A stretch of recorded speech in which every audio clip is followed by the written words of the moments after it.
सुप्रभातम बच्चों।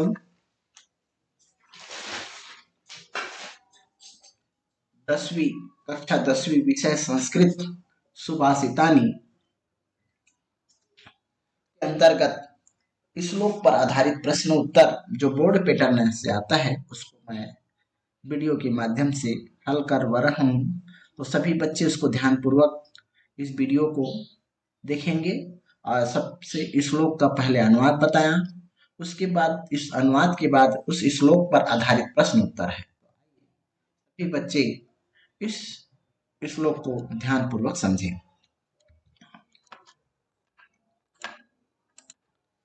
पहला श्लोक है,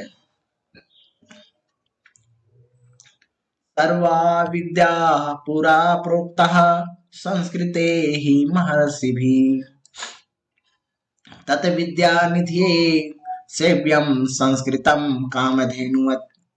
यहाँ पर सर्वा मतलब सर्व सभी विद्या, पूरा माने पहले, प्रोक्ता माने कही गई है, संस्कृते सप्तमी विभक्ति एक वचन ही, महर्षि भी तृतीय विभक्ति बहुवचन है, महर्षियों के द्वारा, तत् माने उस विद्या निधि, विद्या रूपी खजाने को, सेव्या मतलब सेवा करनी चाहिए, संस्कृतम संस्कृत को, कामधेनुवत कामधेनु के समान, सेव्यम माने सेवा करना चाहिए, रक्षा करना चाहिए।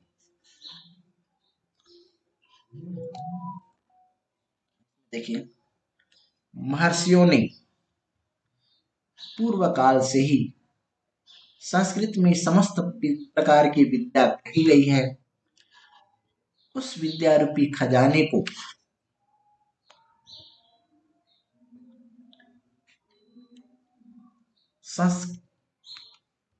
उस विद्या रूपी खजाने को पाने के लिए संस्कृतम कामधेनुवत्, संस्कृत भाषा की सेवा करना चाहिए।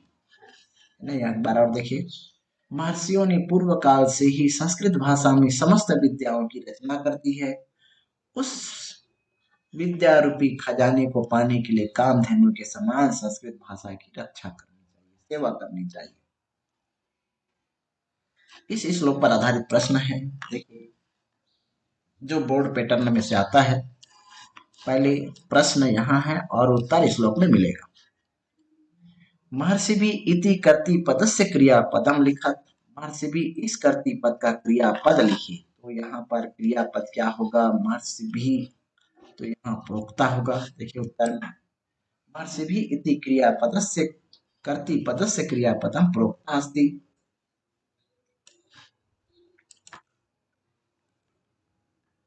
सर्वा विद्या अन्योपतियो विशेषण पदम विशेष्य पदम किम, सर्व विद्या, इसमें विशेषण कौन है और विशेष्य कौन है पहचान के लिखना है।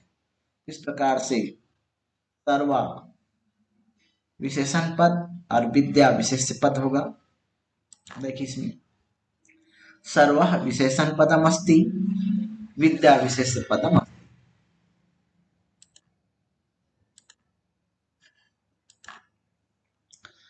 सकलः इति पदाय अनुच्छेदे पर्याय पदम प्रयुक्त, सकला इस पद का श्लोक में क्या पर्याय पद प्रयुक्त किया गया है, सकला इति पदाय अनुच्छेदे पर्याय पदम प्रयुक्त। उत्तर होगा सर्वः। वर्तमाने इति पदाय अनुच्छेदे की विलोम पदम प्रयुक्त, वर्तमान में इस पद के लिए अनुच्छेद में क्या विलोम पद प्रयुक्त किया गया। वर्तमाने इति पदाय अनुच्छेदे, वर्तमान का अनुच्छेद में विलोम पद होगा पूरा, पूरा विलोम पद प्रयुक्तम, पूरा माने प्राचीन। महर्षि भी पूरा का प्रोक्ता, महर्षियों के द्वारा पहले क्या कही गई है। उत्तर है महर्षि भी पूरा सर्वा विद्या प्रोक्ता, महर्षियों के द्वारा पहले सभी विद्याएं कही गई। कस्याः एयु संस्कृतम सेव्यम, इसके समान संस्कृत की सेवा करनी चाहिए। कामधेनुवत् संस्कृतम सेव्यम, कामधेनु के समान संस्कृत की सेवा करनी चाहिए।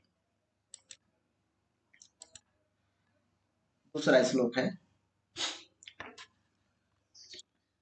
वायूनाम शोधकः वृक्षः रोगाणां पहारकः तस्मादरोपणं मे तेषां रक्षणं चाहितावहम्।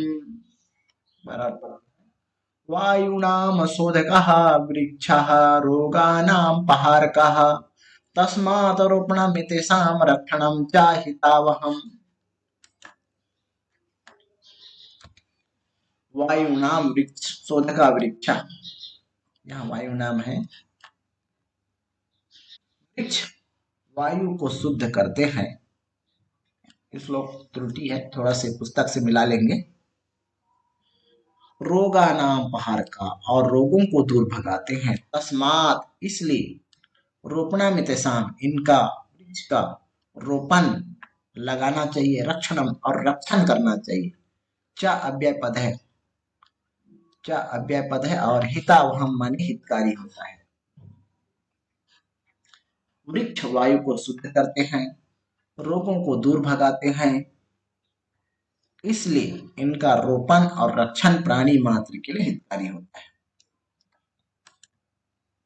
हिंदी में अनुवाद देखिए इसका। वृक्ष वायु को शुद्ध करते हैं और रोगों को दूर भगाते हैं, इसलिए वृक्षों का रोपण और रक्षण प्राणी मात्र के लिए हितकारी है।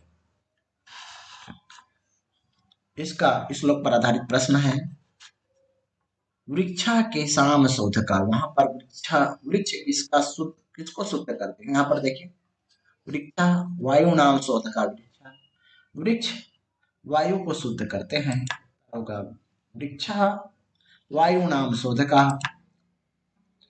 वृक्षा के साम आपार का, वृक्ष इसको दूर करते हैं। पूर्ण वाक्य उत्तर, पूरा वाक्य में उत्तर देना है। वृक्षा रोगा नाम अपहार का, वृक्ष रोगों को दूर भगाते हैं। केसाम रोपणम रक्षणम च हितावहम, किसका रोपण और रक्षण हितकारी होता है? उत्तर होगा वृक्षाणाम रोपणम रक्षणम च हितावहम।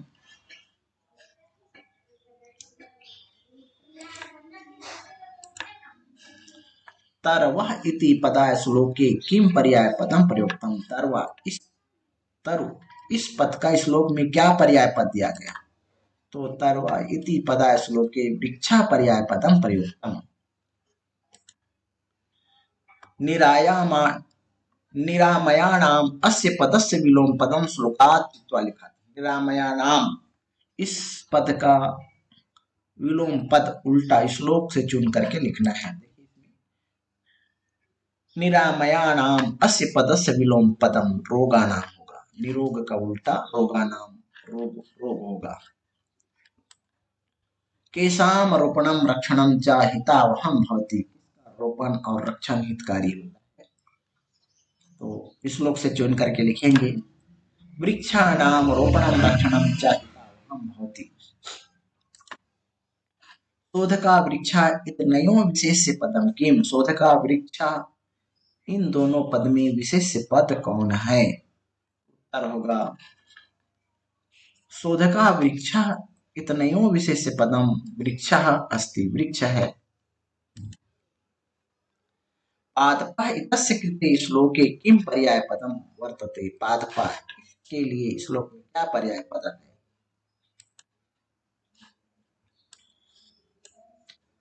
पादपः इतस्य कृते श्लोके वृक्षः पर्याय पदम वर्तते, पादपः का पर्याय पद वृक्षा होगा। अगला श्लोक देखिए, यहाँ पर सलगम के सा है, यहाँ भी सलगम के सा है, इसमें फाउंड चेंज हो गया है, तो इसलिए इसको सलगम के साथ समझे।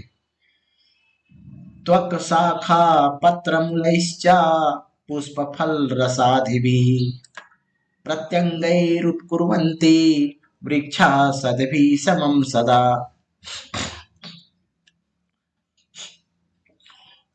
त्वक, वृक्षा माने वृक्ष, सदभी मतलब सज्जन, समम मतलब समान, सदा माने हमेशा।